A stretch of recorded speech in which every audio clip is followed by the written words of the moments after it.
Ketika tengah menjelajahi hutan Kamboja pada tahun 1860, Henry Mouhot, seorang naturalis asal Prancis, secara tak terduga menemukan keajaiban arsitektur yang tersembunyi. Kompleks kuil Angkor Wat. Kuil berusia 9 abad ini begitu megah dan rumit hingga memukau dunia. Namun, siapa sebenarnya yang membangun keajaiban ini dan mengapa ditinggalkan begitu saja di tengah hutan belantara? Misteri ini telah membingungkan para ahli selama berabad-abad.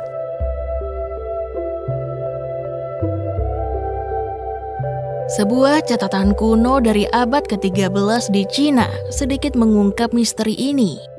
Catatan tersebut menggambarkan Angkor sebagai sebuah kota benteng yang megah dan dihuni oleh masyarakat yang maju.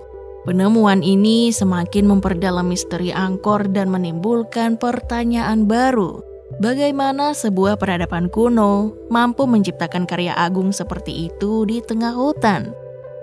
Berkat kemajuan teknologi, pemahaman kita tentang Angkor kini jauh lebih mendalam. Gambar radar dari luar angkasa menunjukkan bahwa Angkor jauh lebih luas dari yang kita perkirakan sebelumnya, bahkan seukuran kota London.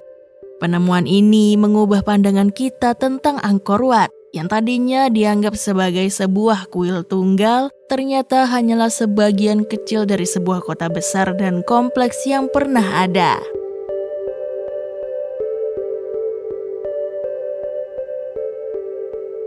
Kuil-kuil batu yang menjulang tinggi dan koridor-koridor panjang menghiasi kompleks Angkor Wat yang megah. Konstruksi presisi yang luar biasa bahkan sulit ditiru dengan teknologi modern.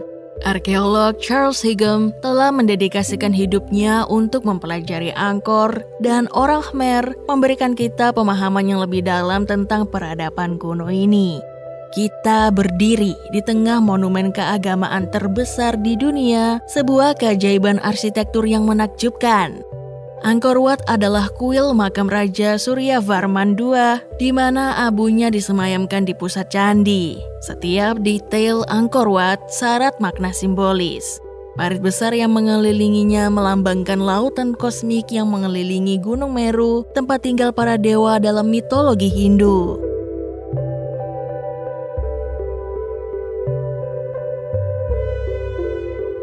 Ketika Henry Mouhot menginjakan kaki di Angkor Wat pada tahun 1860, ia seakan memasuki dunia lain. Kemegahan kuil ini begitu memukau hingga Mouhot terpesona dan membandingkannya dengan keajaiban dunia lainnya seperti kuil Sulaiman dan karya Michelangelo. Dalam catatan perjalanannya, Mouhot menyatakan bahwa Angkor Wat adalah bukti nyata dari sebuah peradaban kuno yang sangat maju. Ia yakin bahwa peradaban tersebut mampu menciptakan bangunan yang jauh melampaui apa yang pernah dicapai oleh Yunani atau Romawi. Namun, misteri seputar Angkor Wat tetap menjadi teka-teki karena tidak ada catatan sejarah yang dapat menjelaskan asal-usul dan tujuan pembangunan kuil tersebut. Ketika Mouhot tiba di sana, hanya ada beberapa penghuni setempat yang hidup sederhana di sekitar reruntuhan megah itu. Mereka percaya bahwa Angkor Wat muncul begitu saja atau telah ada sejak zaman dahulu kala. Penemuan Mouhot dalam jurnalnya menggemparkan Eropa. Kisah tentang dunia yang hilang itu memantik minat para petualang, fotografer, dan arkeolog untuk segera mengungkap misterinya. Sayangnya, petualangan Mouhot berakhir tragis saat ia meninggal di hutan akibat gigitan serangga. Meskipun demikian, semangat petualangannya telah menyulut api penjelajahan yang lebih besar. Seiring berjalannya waktu, para penjelajah menemukan lebih banyak kuil tersembunyi di dalam hutan. Dinding-dinding kuil tersebut dihiasi ukiran rumit yang menceritakan kisah-kisah legenda dan kepercayaan masyarakat kuno. Ukiran-ukiran yang begitu indah dan detail ini menandakan betapa mahirnya para seniman pada zaman itu yang membutuhkan waktu bertahun-tahun untuk menyelesaikannya. Prasasti-prasasti Angkor yang ditulis dalam bahasa kuno Khmer dan Sanskerta telah menjadi kunci untuk mengungkap rahasia sejarah kerajaan Khmer. Berkat dedikasi George Coedes dalam menerjemahkan seluruh kumpulan prasasti ini, kita kini memiliki pemahaman yang lebih komprehensif tentang dinamika internal kerajaan Angkor. Studi ini mengungkapkan bahwa Angkor telah menjadi pusat kekuatan Khmer sejak abad ke-6. Selama periode keemasannya antara abad ke-9 hingga ke-15, sebanyak 38 raja memerintah dari ibu kota ini, menguasai wilayah yang sangat luas. Namun, pertanyaannya tentang siapa yang pertama kali membayangkan dan membangun kota megah di tengah hutan ini masih menjadi misteri yang menarik untuk dipecahkan.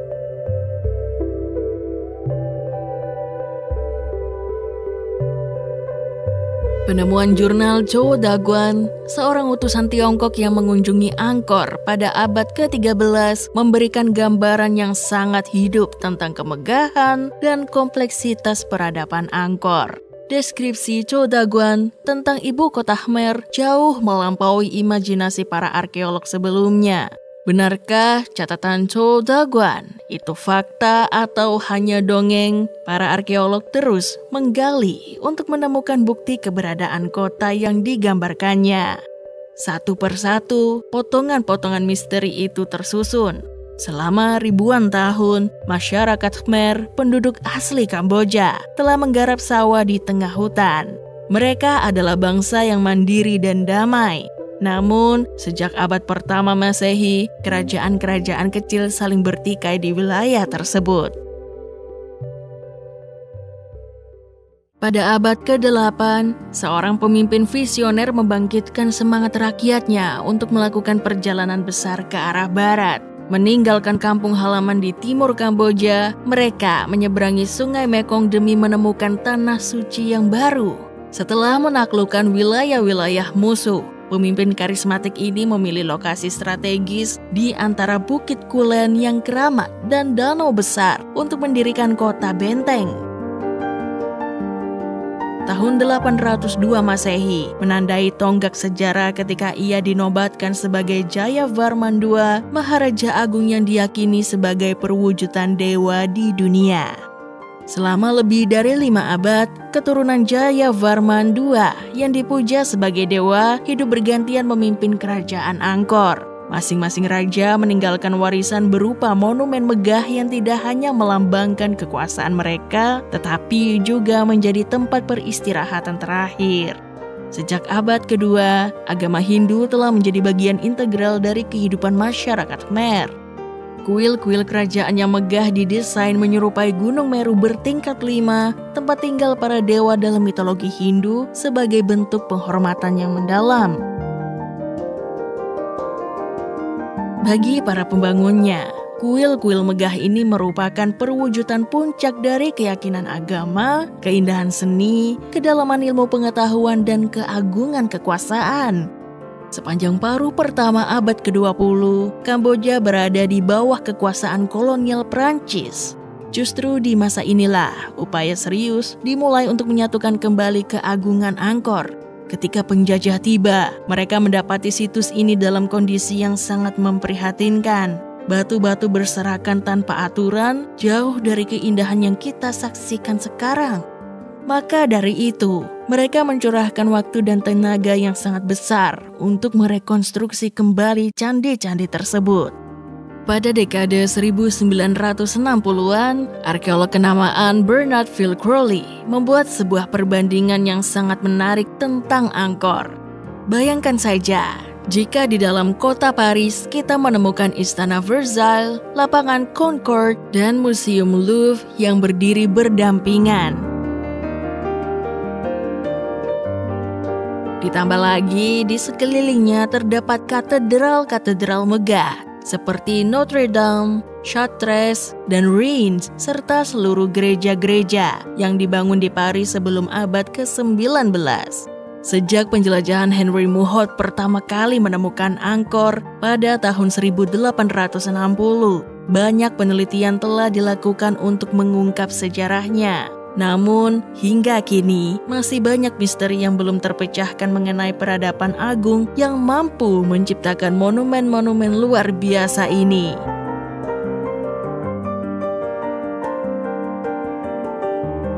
Angkor Wat, ikon keagamaan terbesar di dunia, sering digambarkan sebagai kota para dewa di Kamboja. Namun di balik keindahannya yang megah, apakah tersembunyi misteri yang lebih dalam? Sekitar 700 tahun silam, seorang pejabat dari Tiongkok mengunjungi Angkor dalam sebuah misi diplomatik. Selama hampir setahun, ia hidup di tengah masyarakat Kamboja dan mencatat berbagai aspek kehidupan mereka. Catatan perjalanan Cho Daguan ini, meski diwarnai oleh pandangan subjektif seorang pejabat Tiongkok yang menganggap budaya lain sebagai barbar, tetap memberikan gambaran menarik tentang kehidupan di Angkor pada masa itu. Beberapa catatannya bahkan terdengar seperti dongeng. Misalnya, klaim tentang pembangunan Angkor Wat yang luar biasa cepat. Para arkeolog tentu saja mendekati catatan ini dengan hati-hati, mengingat prasangka yang mungkin mewarnai setiap pengamatan. Selama 1 abad penuh, para arkeolog asal Perancis sangat fokus pada pemugaran candi-candi sehingga banyak catatan penting yang terlupakan. Kemudian, pada dekade 1970-an, rezim Khmer Merah yang brutal menghentikan semua aktivitas di kompleks Angkor. Ribuan ranjau darat yang ditanam oleh pasukan komunis ini membuat situs tersebut tidak dapat diakses selama bertahun-tahun. Namun berkat situasi Kamboja yang kini lebih kondusif, pekerjaan restorasi telah dimulai kembali. Saat ini, Angkor telah mendapatkan status sebagai situs warisan dunia dan didanai oleh belasan negara untuk penelitian arkeologi. Setelah sebagian besar pemugaran utama selesai, para ahli kini mengalihkan perhatian mereka ke area-area di sekitar Candi Pusat yang masih menyimpan banyak misteri. Di sebelah utara Angkor Wat, sebuah tembok raksasa membentang sejauh 8 mil mengelilingi reruntuhan candi-candi batu yang megah. Pada tahun 1860, penjelajah Henry Mohot menduga bahwa inilah Angkor Thom, kota suci ibu kota besar kerajaan Khmer.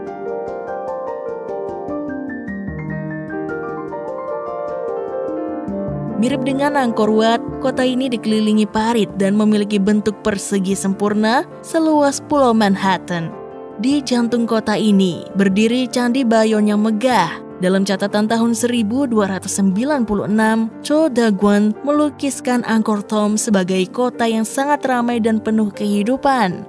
Para arkeolog kini tengah mencari bukti-bukti keberadaan kota metropolis besar seperti yang digambarkan oleh Cho Daguan, namun sayangnya bukti-bukti tersebut hampir seluruhnya terkubur oleh hutan belantara. Selama 2 tahun terakhir, arkeolog Jacques Couchet telah memulai penggalian di dalam kota bertembok ini. Pada awal penelitian, hampir tidak ada yang diketahui tentang kota ini kecuali candi-candi batu dan fondasi istana kerajaan yang masih terlihat. Sisanya, seluas 900 hektar masih tersembunyi di balik lebatnya hutan. Awalnya upaya Couchet tampak sia-sia, namun kegigihannya akhirnya membuahkan hasil. Setelah 2 tahun melakukan penelitian yang sangat melelahkan, dia mulai mampu menggambarkan kota ini secara lebih jelas. Couchet menandai ribuan titik koordinat pada peta Angkor Thom yang semakin detail. Berkat upayanya, kami kini dapat melacak jaringan kanal dan jalan yang rumit serta menemukan ribuan lokasi di mana rumah-rumah kayu pernah berdiri.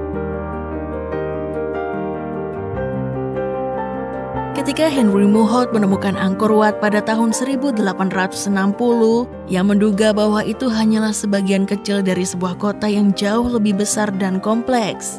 Dugaan Mohot ini diperkuat oleh catatan abad ke-13 dari Cho Daguan yang menyebutkan tentang sebuah pusat politik dan agama yang sangat penting. Kini, berkat penemuan-penemuan terbaru, para arkeolog berhasil menghidupkan kembali kemegahan kota Angkor seperti yang terlihat sekitar 700 tahun lalu. Angkor ternyata adalah sebuah ibu kota yang jauh lebih maju dan berkembang dibandingkan kota-kota di Eropa pada masa itu.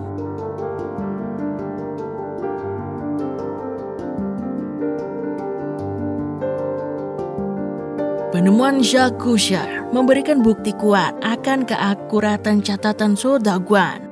Deskripsi Cho Daguan tentang Angkor bukanlah sekedar khayalan, melainkan gambaran yang sangat akurat tentang sebuah kota yang begitu kaya dan megah. Inilah kota yang membuat para pedagang dari berbagai penjuru dunia begitu kagum dengan kekayaan dan kekayaan Kamboja. Jika Anda mencari harta karun berupa singa emas, patung Buddha dari emas, gajah perunggu, dan kuda perunggu, maka Angkor adalah tempat yang tepat untuk Anda. Hampir seabad sebelum kedatangan Marco Polo, Raja Jayavarman ke-7, penguasa Khmer yang legendaris, membangun Angkor Thom, kota suci yang megah. Di dalam kota ini, sang raja mendirikan istana kerajaan yang menjadi pusat pemerintahan dan simbol kekuasaannya. Letaknya yang strategis di sebelah utara Menara Emas, serta arsitektur yang mengagumkan dengan ukiran Buddha yang megah dan tiang-tiang penyangga yang kokoh, menjadikan istana ini sebuah keajaiban arkeologi. Penggalian yang dilakukan oleh para arkeolog mengungkap bahwa istana ini merupakan kompleks yang sangat luas dengan berbagai bangunan dan ruangan yang saling terhubung. Semakin banyak bukti ditemukan, semakin jelaslah peran para penguasa Khmer sebagai dewa di dunia mereka. Cho Daguan yang sering bertemu dengan raja selalu mendampingi sang raja bersama istri utamanya di jendela emas saat audiensi. Bagi Cho Daguan yang berasal dari budaya yang serupa, pengabdian rakyat Khmer kepada raja sebagai dewa adalah hal yang wajar. Raja adalah puncak dari hierarki sosial di atas semua rakyatnya. Legenda mengisahkan menara emas menjulang tinggi dari istana. Di puncak menara itulah raja bersemayam setiap malam. Dikatakan bahwa di menara tersebut bersemayam jin ular berkepala 9 yang menguasai seluruh kerajaan. Setiap malam, jin itu menjelma menjadi wanita untuk menemui raja. Jika jin tidak muncul, itu pertanda buruk bagi raja.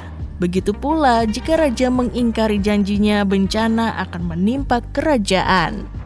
Sebuah tradisi yang umum pada masa itu adalah mengirimkan perempuan dari kalangan bangsawan untuk menjadi seli raja. Praktik ini berfungsi sebagai ikatan fisik antara wilayah kekuasaan mereka dengan pusat pemerintahan. Raja memiliki 5 istri sah dan sebuah harem yang beranggotakan ribuan wanita.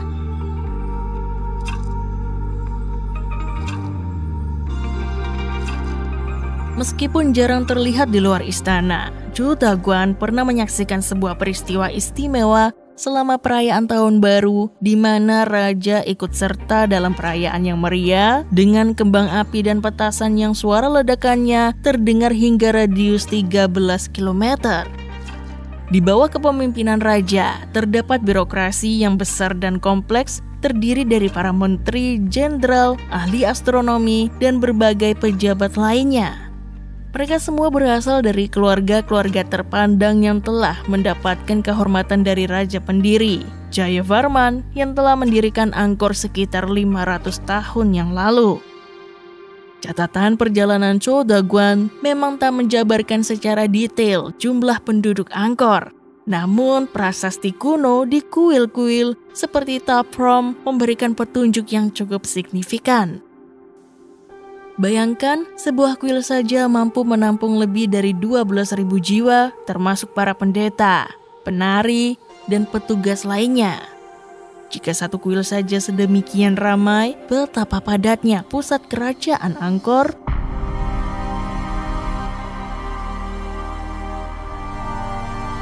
Hasil penelitian terbaru semakin menguatkan dugaan ini. Para ahli memperkirakan populasi Angkor Thom bisa mencapai 8.000 hingga 150.000 jiwa. Bandingkan dengan kota besar seperti London pada masa itu yang hanya dihuni sekitar 30.000 orang. Temuan ini membuktikan bahwa Angkor adalah sebuah metropolis yang maju dengan jumlah penduduk yang sangat besar. Namun, misteri Angkor belum sepenuhnya terungkap. Hutan belantara yang luas di sekitar kompleks kuil ini menyimpan banyak rahasia yang belum terpecahkan. Dengan bantuan teknologi modern, kita mungkin akan menemukan lebih banyak lagi bukti keberadaan pemukiman besar dan kompleks lainnya di kawasan ini. Petualangan untuk mengungkap keagungan kerajaan Khmer masih terus berlanjut. Pada tahun 1994, NASA menerima permintaan unik dari para arkeolog. Mereka diminta untuk mengembangkan radar khusus yang mampu menembus lebatnya vegetasi. Misi ini berfokus pada kawasan Angkor di Kamboja saat pesawat ulang-alik Endeavour melintasi Asia Tenggara. Hasilnya, citra radar yang dihasilkan mencakup area seluas ratusan kilometer persegi, memberikan pandangan paling komprehensif tentang infrastruktur kota kuno yang pernah ada. Selama berabad-abad, Angkor dianggap sebagai kota pusat yang megah. Namun citra radar mengungkap fakta mengejutkan. Angkor adalah bagian dari sebuah metropolis yang jauh lebih luas seukuran London modern. Jaringan jalan, kanal, dan kuil-kuil yang sebelumnya tersembunyi kini terlihat jelas, terhubung dalam sebuah sistem yang kompleks.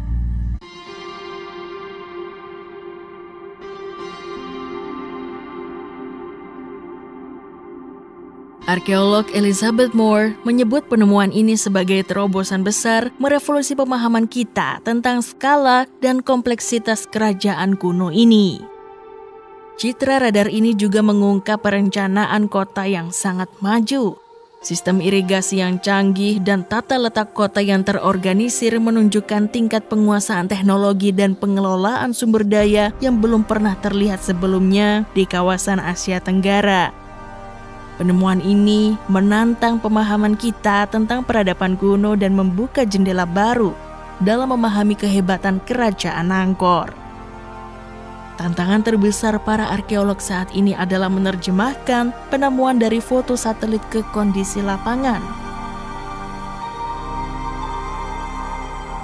Christoph Paki, seorang arkeolog, memanfaatkan gambar-gambar ini sebagai peta untuk menelusuri tata letak kota kuno Angkor. Kuil-kuil baru yang ditemukan menjadi pusat komunitas, mirip gereja desa di Eropa. Penemuan ini mengungkapkan ukuran sebenarnya dari kota metropolis ini. Tim arkeolog yang bertugas sedang mencari reruntuhan yang belum tercatat di luar Angkor Thom. Mereka menemukan patung Garuda yang sangat detail meski rusak parah. Usianya diperkirakan akhir abad ke-9 atau awal abad ke-10. Kuil ini menjadi pusat desa dengan ratusan penduduk. Ribuan kuil serupa ditemukan di wilayah ini mengindikasikan populasi yang sangat besar. Hubungan antara desa-desa ini dengan ibu kota kerajaan pun terungkap. Sebuah prasasti kuno memberikan bukti kuat mengenai ketergantungan desa-desa pada kerajaan. Seperti yang dijelaskan oleh arkeolog ternama Charles Higham, kita mengetahui bahwa puluhan ribu orang dari ribuan desa bertanggung jawab untuk memasok kebutuhan kerajaan setiap tahun. Bayangkan saja, jumlah hasil bumi yang sangat besar dan ribuan orang yang terlibat dalam kegiatan transportasi melalui jaringan jalan yang rumit menuju pusat kerajaan. Gambar dari NASA pun memperlihatkan betapa luas dan kompleksnya jaringan jalan tersebut. Prasasti-prasasti kuno mengungkap sosok Raja Jayavarman ke-7 sebagai seorang pemimpin yang luar biasa dalam bidang pembangunan.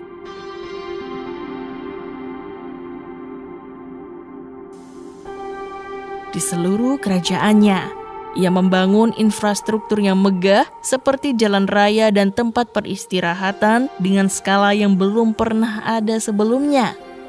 Sumbangsinya dalam memindahkan dan membentuk batu-batuan bangunan sangatlah monumental, menjadikan beliau salah satu tokoh konstruksi terbesar sepanjang masa. Bayangkan jika seluruh kompleks kuil di Angkor dihubungkan, maka kita akan menemukan sebuah metropolis pedesaan yang sebanding dengan London modern. Di jantung kota ini, terdapat istana kerajaan yang megah dan kokoh. Ribuan kuil kecil tersebar di sekitarnya, dengan beberapa kuil utama yang lebih besar menjadi pusat perhatian. Penelitian menunjukkan bahwa kota megah ini pernah dihuni oleh sekitar 1 juta penduduk pada puncak kejayaannya di abad ke-11 hingga ke-13, menjadikannya salah satu kota terbesar di dunia pada masanya. Bangsa Khmer, penduduk asli Kamboja, telah menunjukkan kemampuan luar biasa dalam membangun peradaban yang maju di tengah lingkungan tropis yang keras. Pertanyaannya adalah, bagaimana mereka bisa bertahan dan berkembang pesat di kondisi yang begitu menantang? Jawabannya terletak pada kecerdikan mereka dalam memanfaatkan sumber daya alam yang ada. 8 bulan tanpa hujan membuat sungai-sungai di Kamboja mengering, namun beberapa bulan kemudian hujan deras menyebabkan banjir. Untuk mengatasi fluktuasi ketersediaan air yang ekstrim ini, para pembangun Angkor memanfaatkan keberadaan danau besar yang meluas saat musim hujan. Danau ini menjadi sumber air yang sangat penting bagi masyarakat Angkor, baik untuk keperluan sehari-hari maupun untuk pertanian. Ikan-ikan air tawar seperti ikan mas hitam, lele, dan udang yang berukuran besar melimpah di danau ini menjadi sumber protein yang sangat berharga.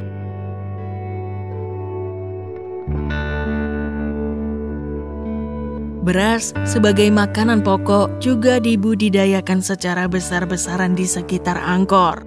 Untuk memenuhi kebutuhan air yang besar bagi persawahan, para insinyur membangun sistem irigasi yang kompleks. Ribuan hektar hutan ditebang untuk dijadikan sawah.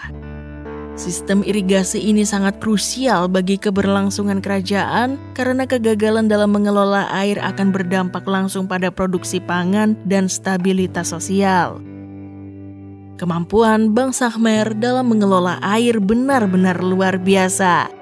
Sementara di tempat lain, seperti Belanda, masih sibuk bereksperimen dengan kanal pertama mereka, masyarakat Khmer sudah menjadi ahli dalam bidang ini. Penelitian terbaru oleh Jacques Ocha semakin mengungkap betapa rumitnya sistem pengelolaan air di dalam kota kerajaan.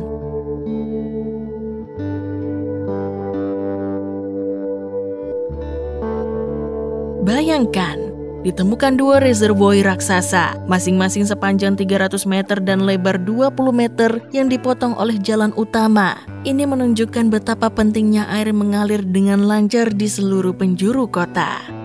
Para ahli ingin memahami bagaimana sistem irigasi kuno di Angkor bisa sedemikian rupa sehingga memungkinkan adanya jalan di atas aliran air. Setelah dilakukan penggalian, ditemukan bahwa kunci dari sistem ini adalah tanggul batu yang menghubungkan jalan dan reservoir. Tanggul ini dirancang dengan saluran-saluran kecil yang memungkinkan air mengalir secara bertahap dari reservoir yang lebih tinggi ke yang lebih rendah. Sistem ini menunjukkan tingkat keahlian teknik yang tinggi pada zamannya. Namun kompleksitas dan ketergantungannya pada keseimbangan yang sangat presisi membuat sistem ini rentan terhadap gangguan. Sistem irigasi ini sangat penting bagi kehidupan sehari-hari masyarakat Angkor, menyediakan air bersih untuk berbagai keperluan, termasuk mandi yang menjadi aktivitas sehari-hari karena iklim yang panas. Membangun sistem irigasi yang begitu luas dan candi-candi batu megah di tengah hutan tentu membutuhkan tenaga kerja yang sangat banyak. Pertanyaannya, mengapa rakyat begitu bersedia mengorbankan waktu dan tenaga mereka untuk bekerja keras demi raja?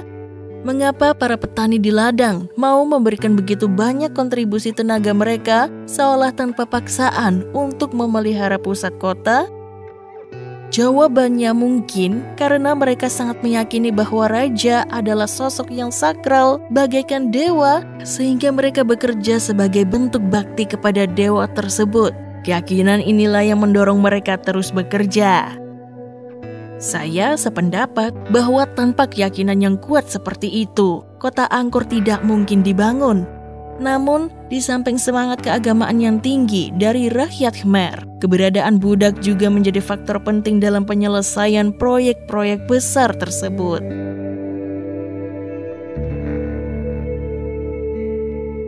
Catatan sejarah menyebutkan bahwa budak-budak ini umumnya berasal dari suku-suku di pegunungan yang kemudian diperdagangkan. Keluarga kaya pada masa itu bisa memiliki ratusan budak, sementara keluarga kelas menengah memiliki puluhan budak, dan hanya segelintir orang miskin yang tidak memiliki budak. Berdasarkan prasasti kuno, kita dapat melihat gambaran yang mengerikan tentang perlakuan terhadap beberapa individu di masa lalu.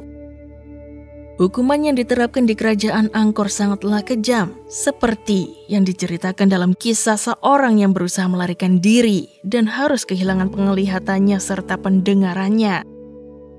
Para diplomat Tiongkok juga mencatat bahwa hukuman mati dengan cara dikubur hidup-hidup adalah hal yang biasa terjadi bagi para pelanggar hukum berat. Ekonomi kerajaan Angkor sangat bergantung pada perdagangan internasional. Masyarakat Khmer tidak hanya mampu memenuhi kebutuhan pangan mereka sendiri, tetapi juga memiliki surplus hasil bumi untuk diperdagangkan dengan negara-negara tetangga. Selain itu, mereka juga mahir dalam berbagai keterampilan seperti menenun, membuat patung perunggu, dan mengelola hasil alam lainnya. Barang-barang ekspor mereka yang paling diminati adalah gading, bulu burung langka, kacang-kacangan, dan lilin. Tiongkok merupakan mitra dagang utama mereka. Relief di Bayon secara jelas menggambarkan kapal dagang Tiongkok yang berlayar melintasi danau luas di selatan Angkor.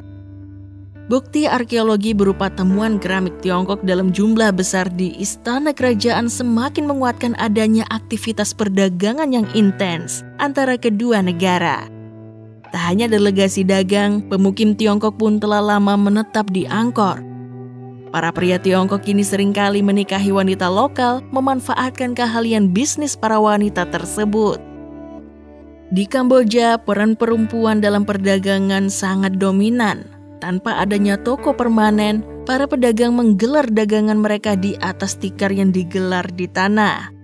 Wanita Kamboja memiliki kedudukan yang cukup tinggi dalam masyarakat. Mereka memiliki harta, aktif berdagang, dan bahkan berperan sebagai pengawal raja. Minat pria Tiongkok terhadap wanita Kamboja tidak hanya semata-mata karena aspek bisnis, tetapi juga karena reputasi wanita Kamboja yang terkenal sangat bergairah.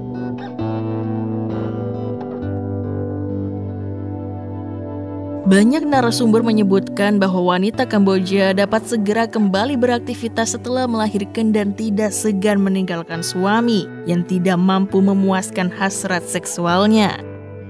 Menjelang akhir abad ke-13, Angkor mencapai puncak kemegahannya. Dirancang dan dibangun oleh para raja yang dipuja seperti dewa, kota ini adalah sebuah keajaiban dengan sistem pengelolaan air yang sangat maju. Sistem ini menjadi kunci kemakmuran kota, menyokong kehidupan penduduknya dan menghasilkan kekayaan yang melimpah. Namun, di balik keindahan dan kemakmurannya, retakan mulai muncul dalam sistem yang kompleks ini. Retakan-retakan inilah yang akhirnya menyebabkan kota ditinggalkan dan perlahan ditelan oleh hutan. Butuh waktu hampir 5 abad bagi Angkor untuk tumbuh menjadi kota megah yang digambarkan oleh Zhou Daguan dalam catatan perjalanannya pada tahun 1296. Sayangnya, kejayaan ini hanya berlangsung seumur jagung. Kurang dari seabad kemudian, kota ini telah ditinggalkan dan dikuasai kembali oleh alam.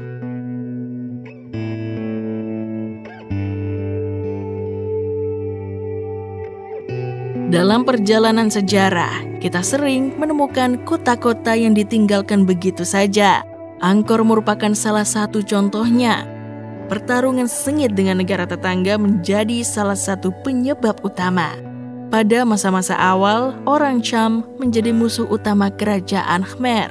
Hal ini tercermin dari banyaknya relief di candi yang menggambarkan pertempuran epik melawan mereka. Namun, seiring berjalannya waktu, ancaman terbesar datang dari kerajaan Thai yang terus memperluas wilayah kekuasaannya. Perang dengan Siam mengakibatkan kerusakan yang sangat besar pada desa-desa di wilayah Khmer. Menurut pengamatan Zhou Daguan, tentara Khmer saat itu tidak memiliki persiapan yang memadai untuk berperang. Kurangnya disiplin, peralatan tempur yang minim, serta strategi yang lemah menjadi faktor penentu kekalahan mereka.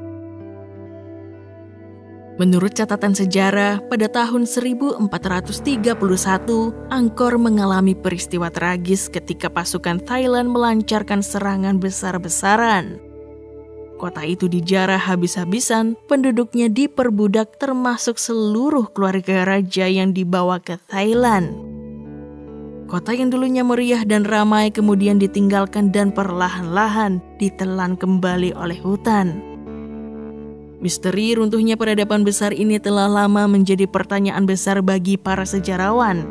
Henry Muhot, seorang penjelajah pada abad ke-19, mengungkapkan kekagumannya terhadap reruntuhan Angkor dan mempertanyakan penyebab kejatuhan kerajaan yang begitu makmur. Meskipun invasi Thailand menjadi faktor pemicu, para arkeolog modern seperti Charles Higham mengajukan teori lain. Mereka berpendapat bahwa proyek pembangunan besar-besaran di masa pemerintahan Jayavarman ke-7 yang dikenal sebagai Raja Pembangun Agung telah menguras sumber daya negara dan melemahkan kerajaan. Selama berabad-abad, Hindu menjadi agama dominan di kerajaan Khmer, namun dengan naik tahtanya Jayavarman ke-7, Buddha menjadi agama resmi. Peralihan ini ke agama yang lebih menekankan belas kasih mungkin telah mendorong rakyat Khmer untuk mengevaluasi kembali konsep ketuhanan raja-raja mereka. Apakah hilangnya kepercayaan ini menjadi salah satu faktor kemunduran kerajaan?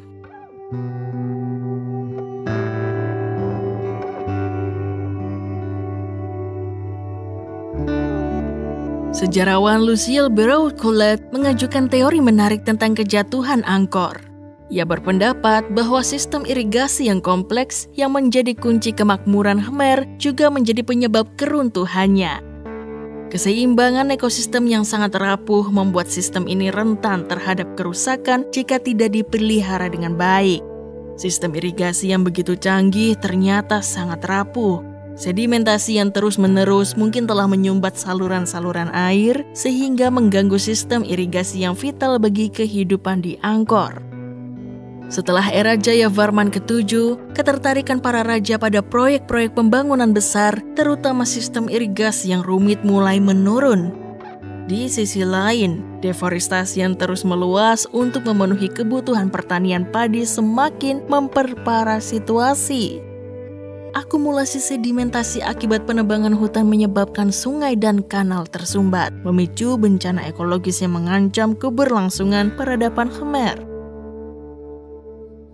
Christophe Pottier dalam penelitiannya menemukan petunjuk menarik pada artefak Bali yang terkait dengan air, menunjukkan bahwa kelangkaan sumber daya air telah menjadi masalah serius pada akhir periode Angkor.